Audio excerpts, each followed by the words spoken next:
news. Good morning. You're here with Billis 5K. Turn off all these phone notifications. I hate them. I hate them when they go patang and patong and all the songs that I don't want to hear when I'm trying to sleep along. You know what I'm saying? Here we go. Hot news of the day. Welcome to Hot News. I'm Billis 5K, your host. It's time to get into it. I've got my morning monster. I've been vaping like crazy. And, of course, I've got my American coffee mug. Nothing better than the sweetest country in the world.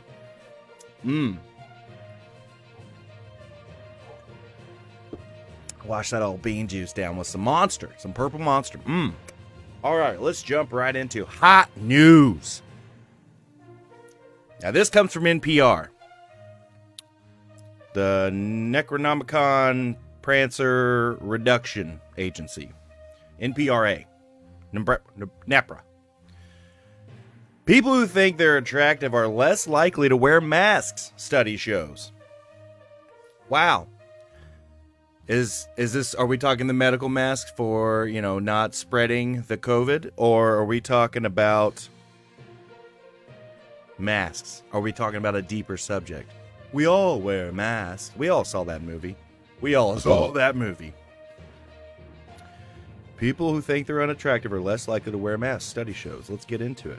People are less likely to wear masks to prevent COVID-19 if they see themselves as good looking, according to a study published earlier this year.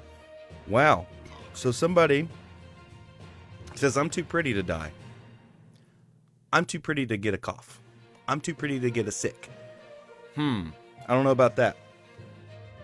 Researchers asked 1,030 participants to self-evaluate how attractive they deemed themselves, how likely they were to wear a mask in certain situations, such as a job interview or walking the dog, impacted their willingness to wear one.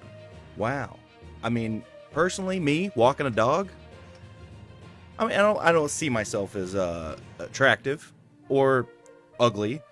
I think middle of the road is the way to be. Keeps you humble, keeps you nice, keeps you rope-a-doping for life. But yeah, I don't understand wearing one, walking the dog, like out in the sunshine, out in the beautiful day here in Oklahoma City. By the way, if you're just sitting on your ass, get out there. Take your phone and watch this too, but go outside. Yeah, the more attractive a person perceives themselves, the less likely they're to wear a mask. 3 paragraphs, they said the same thing 4 times. All right. They thought the mask made them look less attractive 5 times. Inversely, the less attractive someone found themselves, the more likely they were to wear a mask. Who'd have thunk it? They said the same thing a different way. According to the study, the Frontiers of Psychology journal published in late January. Who wrote this? This is garbage. The former group was less likely to hypothetically wear a mask for a job interview. They already said that in this article. While the latter group was more likely to wear a mask in a job interview. That's what they just fucking said. I hate whoever wrote this. I hate you. I hope you are ugly and you constantly wear a mask, no matter what. And I hope you wear a mask in the shower, because you're afraid that if the mirror doesn't get steamed up enough, you're going to accidentally see yourself and die of frightenings. Wow. Our findings suggest that mask wearing can shift from being self-protection measure during COVID-19 pandemic to a self-presentation tactic. They just said the same fucking thing 6 times in a row. For mundane activities such as walking the dog, people are less likely to care about their looks and thus were less motivated to wear a mask. Whoa. If you're not wearing it because of your looks, because you want to look good,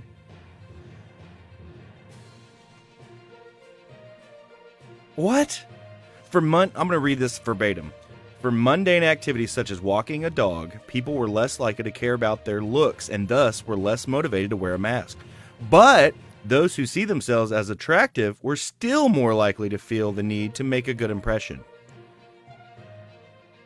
That's verbatim. Who wrote this?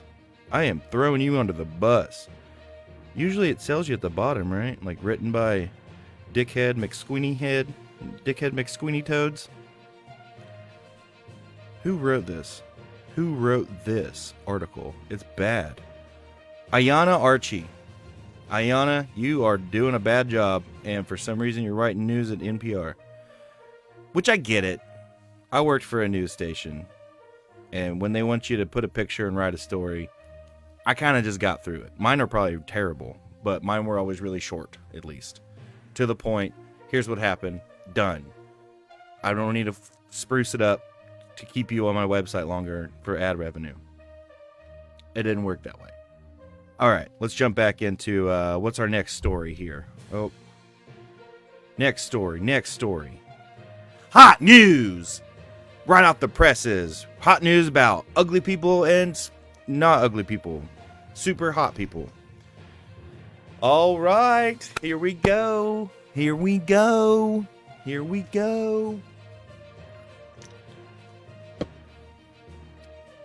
Suspected burglar inside New Brunswick home turns out to be just a panicked little deer. Oh, a New Brunswick couple who initially thought a burglar had broken into their home discovered the invader was actually a panicked deer. Ray and Katie O'Donnell said they arrived at their Hampton home from a trip to the grocery store to find a window had been broken. Oh no, a broken window, and we've got all these groceries. Is that how they talk in New Brunswick? I don't know where that is. The couple initially thought there was a burglar inside. Come on, let's John Wick this motherfucker. God, I've been waiting for this moment, Katie. Let's get this motherfucker. And Katie's like, it's a deer. It's a little deer. The deer made its way into the basement. The couple's son, Colin O'Donnell, little old Colin, about this high, knee high to a pissant, if you're from the South. He posted a video on Facebook documenting the attempts to eject the trespasser. Now we got, you ever had a mouse in your house or a rat? That's scary enough. Now you got to get a whole ass huge rodent out of your house, a whole deer. Department of Natural Resources officer soon arrived at the home and was able to encourage the deer to run up the stairs and out the door. He gave him one of these. Come here, dear. Give me a deer. Come on. Hip, hip, hip, hip, hip, hip, hip. Hip, hip, hip, hip, hip, hip, hip. Shot right out the door. The Department of Natural Resources said the deer did not appear to be seriously injured, but O'Donnell's said the animal left a trail of destruction through their home. Wow. Yeah, shit it's never seen before. This isn't a tree. This isn't a bunch of dirt. Wow, wow, wow. I'm going to smash it up. I don't think he had horns. I think it was a little baby deer. Or antlers, if you don't call them horns. I don't know what. I don't know. I don't care about pissing off rednecks. Here we go.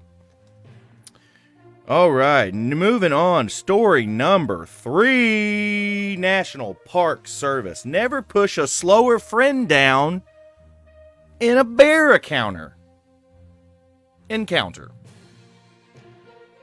Now, I didn't know that this started as a stand-up joke from Richard Pryor from the 1970s special. I don't remember what year it was exactly.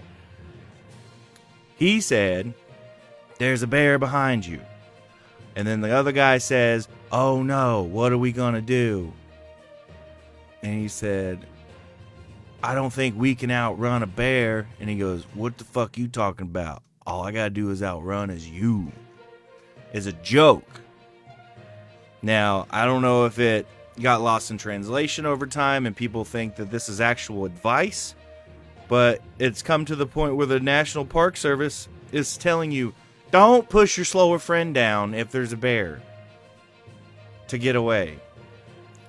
It 100% works, but don't do it. The National Park Service offered some sage advice for the park visitors who encounter bears. Never push a slower friend down. The NPS said its official Twitter account that feeding another human to a bear is never the answer.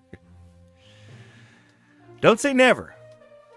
Because, what if you're on a camping trip and somebody opened up about a bunch of bad shit they did, and then you run into a bear, and then you're like,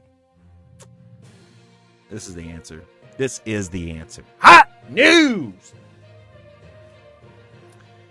Oh, wow. A reply to a tweet asked a park visitor should they ever push down a slower friend, to which NPS said, check in on the friendship before you head to the woods. But like I said, what if it's good when you go to the woods, and then by the time, you had some mushies, you had a campfire, you had some feelings, maybe this person wasn't who you thought they were, and it's time to push them in front of a bear. Seeing a bear in the wild is a special treat for any visitor at a national park. Yeah, really? I don't know. I would fucking be so scared. While it's an exciting moment, terrifying, it is important to remember that bears in national parks are wild and can be dangerous. Yeah, I know they're not trained park bears. That's why I don't want to see one. That's why I got the Discovery Channel. The NPS shared a link to its page of bear encounter advice, which includes hiking in groups, picking up small children, and keeping food away from the animals.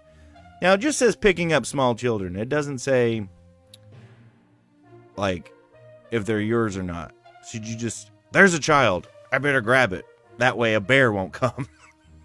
And if it does, I have to go against their initial advice and feed it to the bear to get out of here. I'm important. I'm my universe. I gotta go.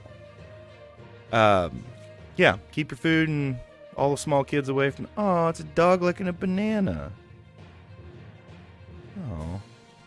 But if your dog eats dry food, most dog owners don't know this. And then it looks like you just feed it a banana also.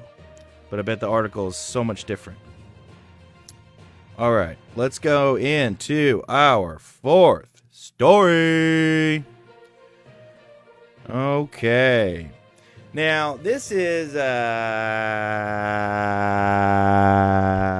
topic. Hot topic. Hot news. Hot topic. Hot news over here in Oklahoma City.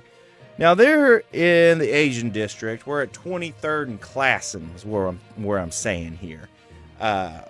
There's a milk bottle on a building.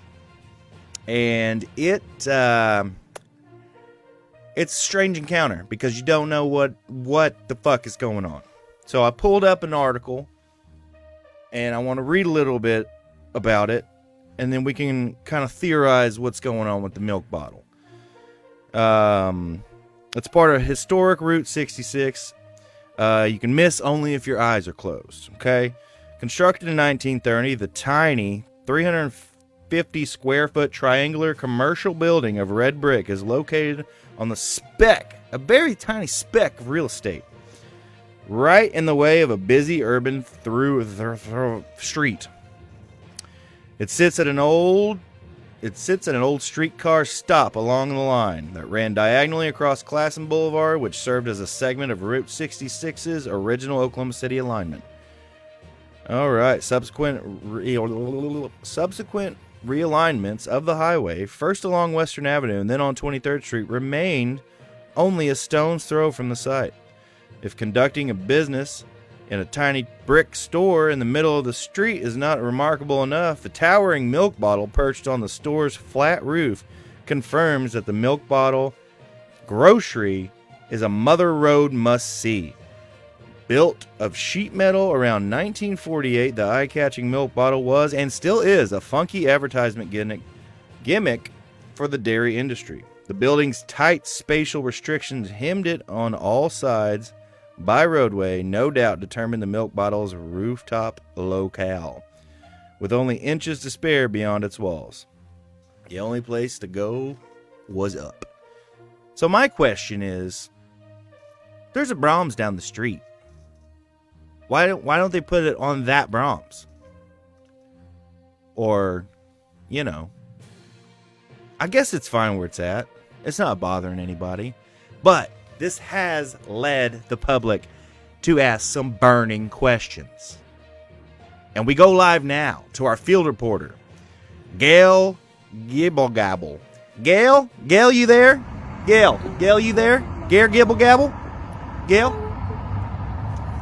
you're live. Rachel Snarfblood reporting live from Northwest 24th Street and Military Avenue in Midtown, Oklahoma City, also called the Asian District. There are several citizens in the city of Oklahoma City, which is the 10th largest city in the United States based on land mass coverage. Those citizens have wondered, why is there a milk bottle on top of the building? Is there actually milk in it? Why is it here? Was that because of the children and their TikTok bottle flip challenges? The answer is no. It is not there because of an internet sensation, nor does it contain actually any milk. So citizens should not be scared that the internet is getting out of hand, nor that there are aged dairy products on top of our architectural wonders. By the way, the next burning question that is currently under investigation is, what is the purpose of a building this small and so oddly placed? That and more coming soon. Hot news! Hey, I have questions for you.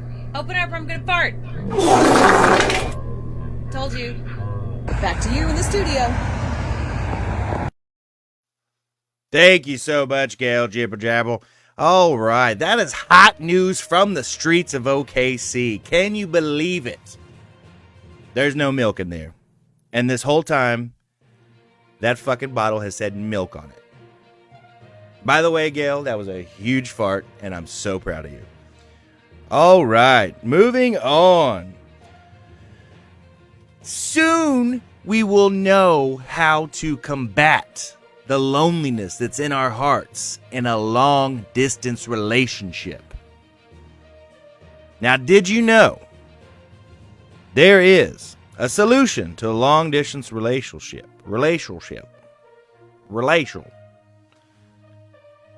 It has to involve a brand new app and an apparatus that looks like a set of lips.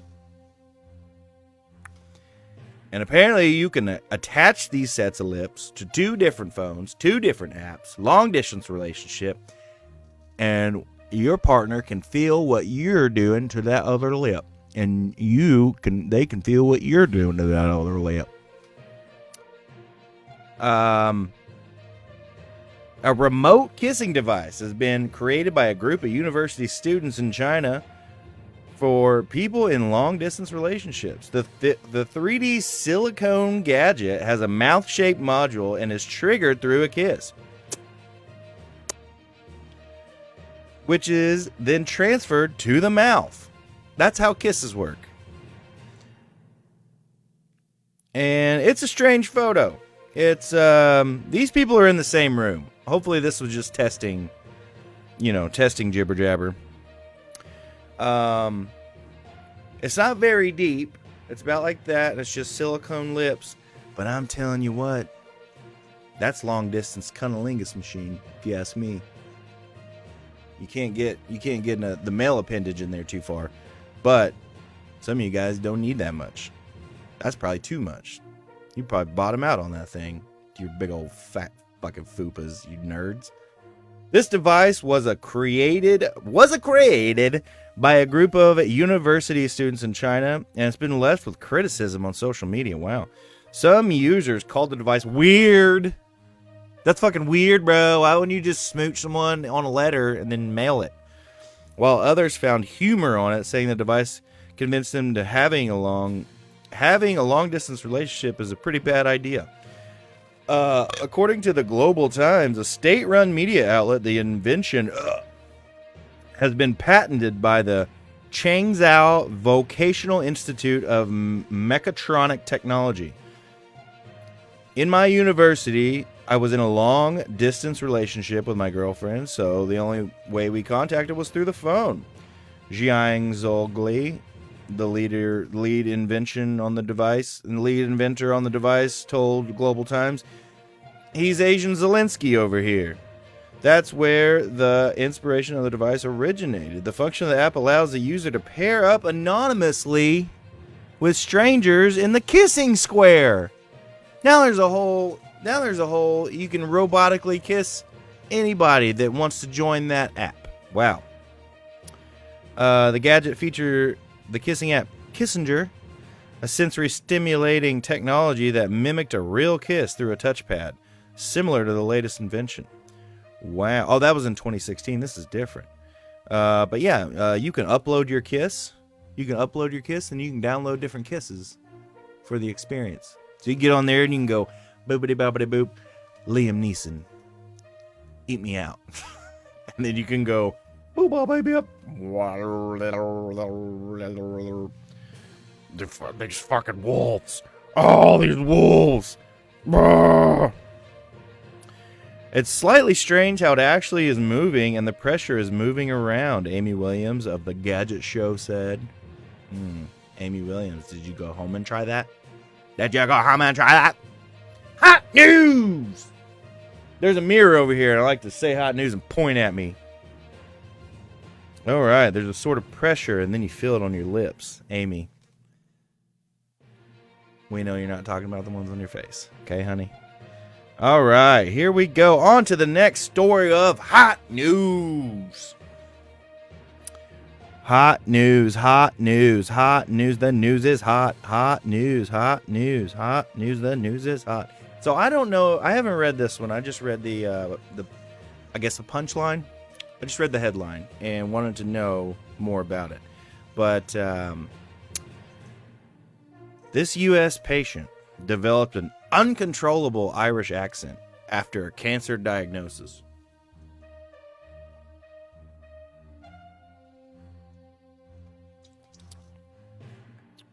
I don't know. So it's like, I'm sorry, ma'am, you have cancer. Oh no, I better go get more potatoes. The patient had no Irish background, but developed a rare syndrome called foreign accent syndrome, which is super interesting to me. I've always thought that was crazy. Like someone can have a stroke and then just know German. But what is the speech disorder and why did it occur? A man in the U.S. was diagnosed with prostate cancer. Probably from a potato. Too many potatoes in there. Now he's Irish. Uncontrollable Irish accent. Despite the patient having no Irish background, researchers have said the accent was consistent with foreign accent syndrome. The British Medical Journal reported. The man is in his 50s, was receiving androgen deprivation therapy, abiraterone acetate prednisone. This is an approval treatment for patients with metastatic hormone-sensitive prostate cancer, according to the National Library of Medicine. The report says that the man had no neurological examination abnormalities. So they said, hey, cancer's in your butt, let's check this out. And they did, and that's good. The images, however, did reveal progression in his prostate cancer. Researchers found that despite the chemotherapy, the patient's cancer progressed, leading to a multifocal brain tumor and a likely, god damn, medical terms are hard to read, paraneoplastic ascending paralysis. That means, thank you, just do that part. This means that the man was most likely at the late stage of his cancer, leading to his death. The development of the man's condition was consistent with an underlying neurological disorder, researchers said. PMD is a group of an uncommon disorder developed when some people who have cancer. Foreign accent syndrome is a rare speech disorder which causes sufferers to start speaking in different accents. I got that part. In a report, the BMJ describes it as unusual. I got that part. It also may represent a functional neurological disorder, which often affects the function of the body. Okay. The report analyzed 49 patients who self-reported they had FAS. They were from the UK, North America, and Australia. Researchers found that studying the disorder and its participants, these were some of the common triggers: migraines, severe headache, stroke, surgery, or injury in the mouth or face. Now, if you get like physically fucked up and you have a different accent now because your fucking mouth ain't working as good as same with the stroke. That's different. Have a seizure. If you have a seizure, you could change dialects. It's nuts. In 2016, a woman in Texas who underwent surgery on her jaw ended up with a British accent after she was diagnosed with a rare neurological disorder. So, this is crazy to me, because that just means that all of the knowledge of the world is already in our brains, and that's scary. Because if you've never taken a day of German, but you've you know of a German, you know that they are a people, and then all of a sudden, you know, you have a migraine and you're German for 25 minutes. Yeah, you're just unlocking weird parts of your brain where all the knowledge already exists. That's fucking scary. I don't like to think about that. I would like to think I'm learning things, not unlocking doors in my mind that already exist. Oh, I need some American coffee.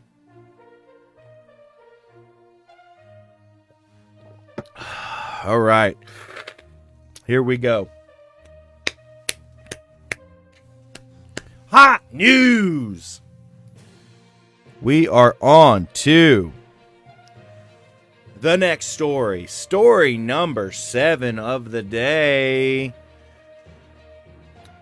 Factory fined after staff was hurt in a chocolate accident. Who's getting hurt by chocolate? The employees fell into the vat of sweet goldness while doing maintenance work. Come on, guys. We've all seen Willy Wonka. It looks fun. You don't have to pretend to fall. It's silly. Augustus fucking poop. Emergency personnel had to cut a hole in the bottom of the tank to free them. Help! Help, I'm drowning in chocolate. I know how to get out of this.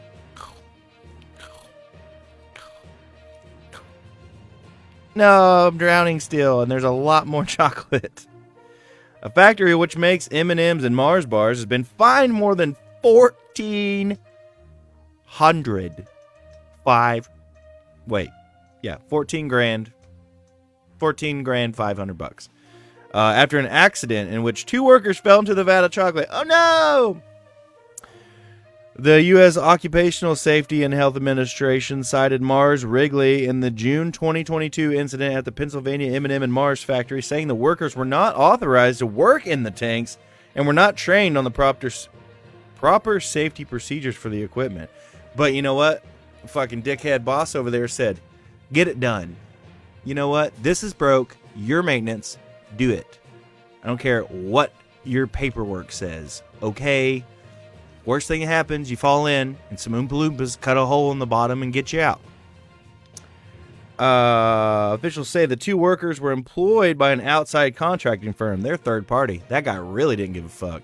Hey, you're hired to help. Get in there. I don't care if you got to swim to the bottom to change the bolts or whatever the fuck you're supposed to do to fix it. They fell in to a partially filled chocolate tank while doing maintenance work at the site in Elizabethtown, which is not a good movie. Emergency responders were able to free the pair by cutting a hole in the bottom of the tank. Emergency responders, those were Oompa Loompas.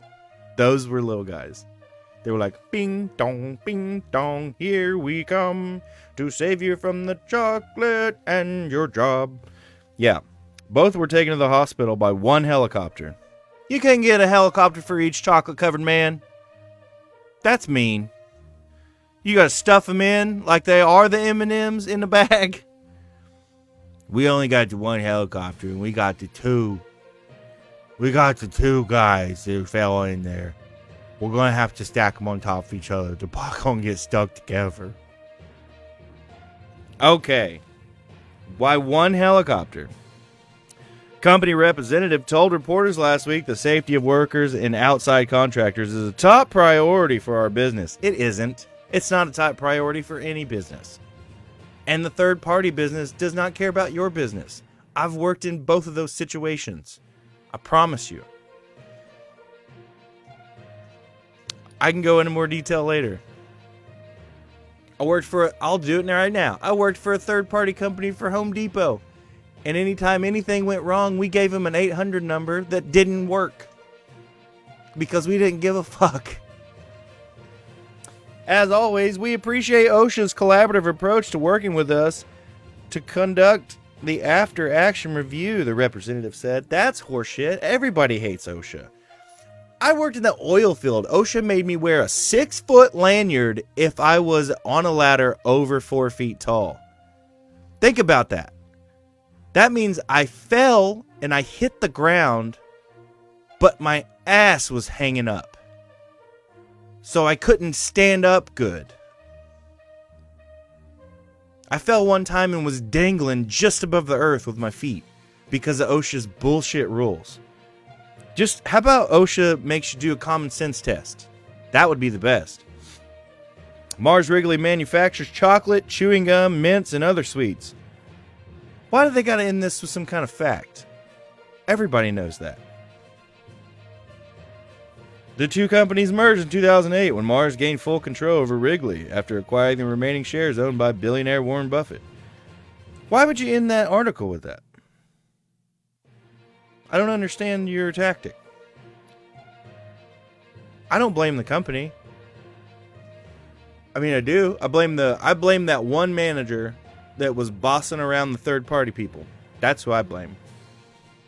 Because he was the one that said, I don't care about your safety regulations and your bullshit and your gaggy. Get in there, get in that chocolate tank, make the bolts tighter, whatever they were doing to fix it, and that's it. That's all I want you to do, is fix my chocolate tube. Hot news! Woo! I'm all out of drinks. Fuck. Okay. Last story of the morning. Good, beautiful morning. It's March 4th, 2023. It's going to be a high of 66 outside. It is beautiful already. I'm going to power wash a fence. All right. Brothers jailed after dressing up as elderly men in extreme lifelike latex masks to rob jewelry shop. Thank you, Jackass. Jackass made it cool to be old and spry. And then when you're done with the robbery, they're not looking for you. They're looking for old guys. But you can't be dressed as an old guy and be in there hipping and hopping and doing all the things that old guys can't do with their bones. They're going to know you're wearing a fucking costume. These guys are like 19.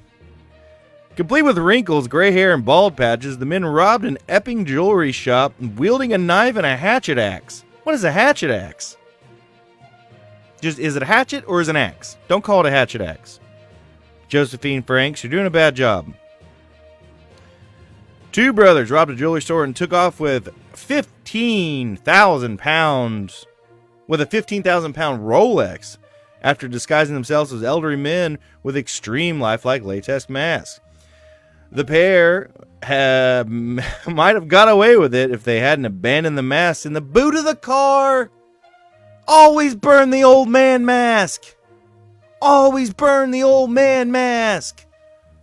You know what? They wanted to do it again because it worked.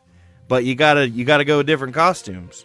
You gotta do the old Dick and Jane movie with Jim Carrey and Renee. What's her face? Was it Renee? No, Tia Carrere.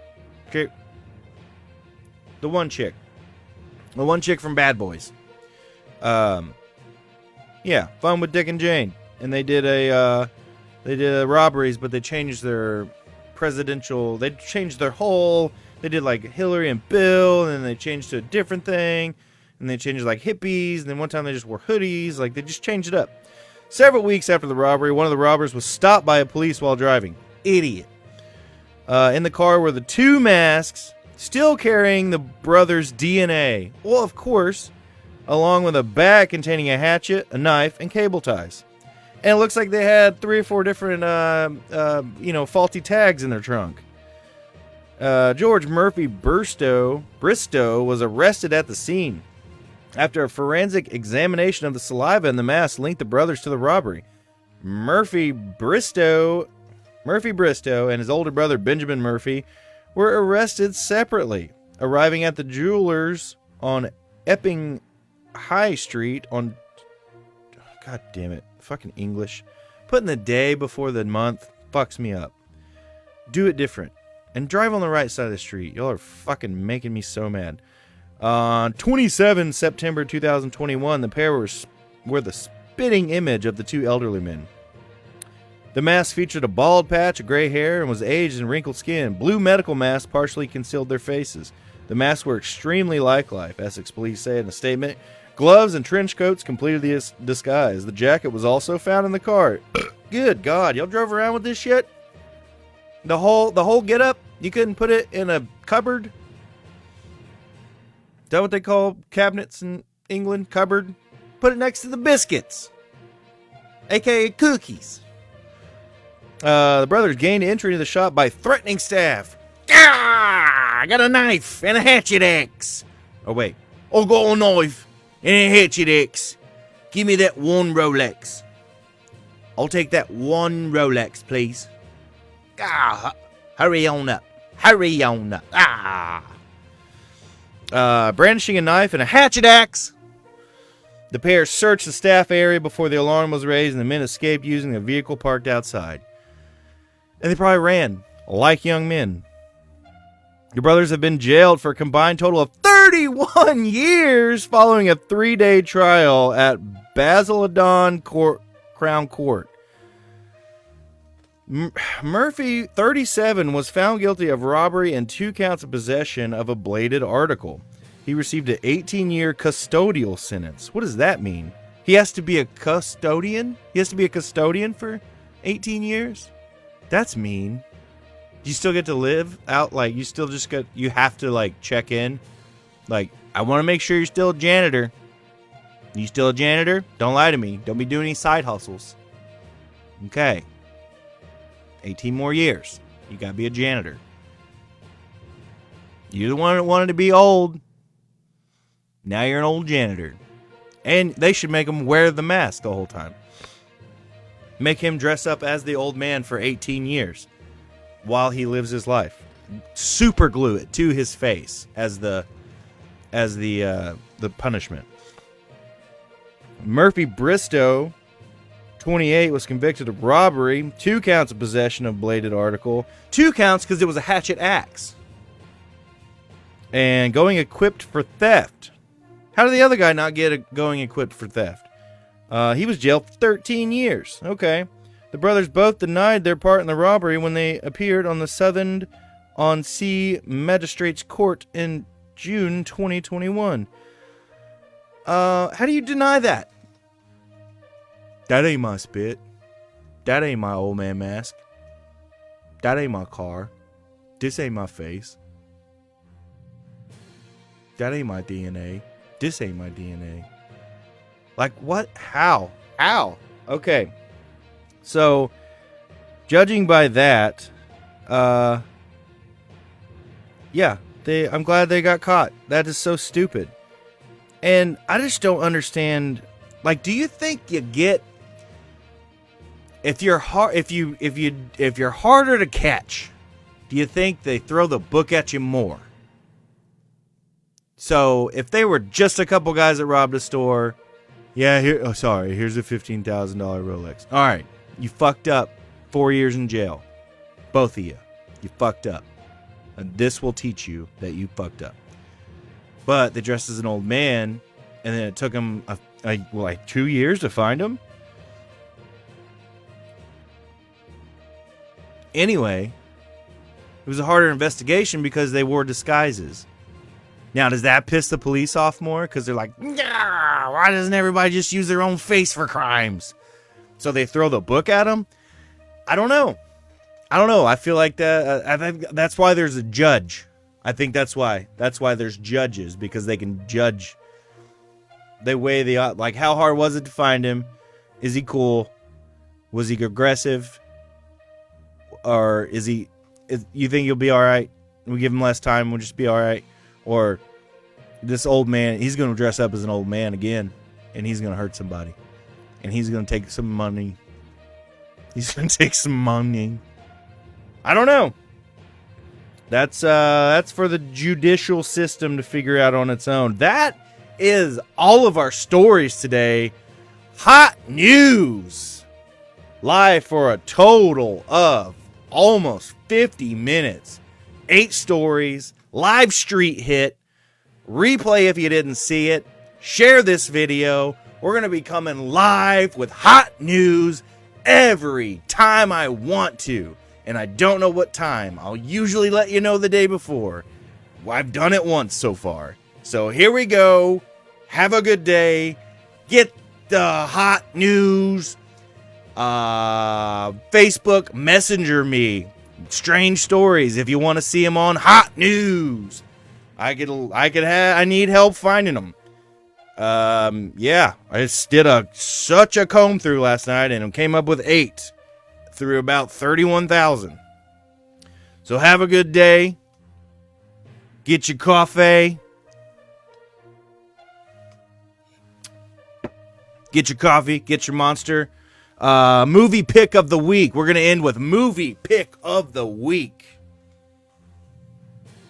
And I'm going Speed. Speed, Keanu Reeves, Sandra Bullock, Dustin Hoffmanica. So good. Siskel and Ebert said 2 very enthusiastic thumbs up. Found at the local Goodwill for $1. And brand new VHS.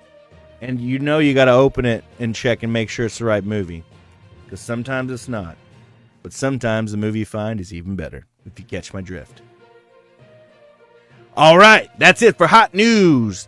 Hot on the streets. Hot movie takes. Hot news. See you next time.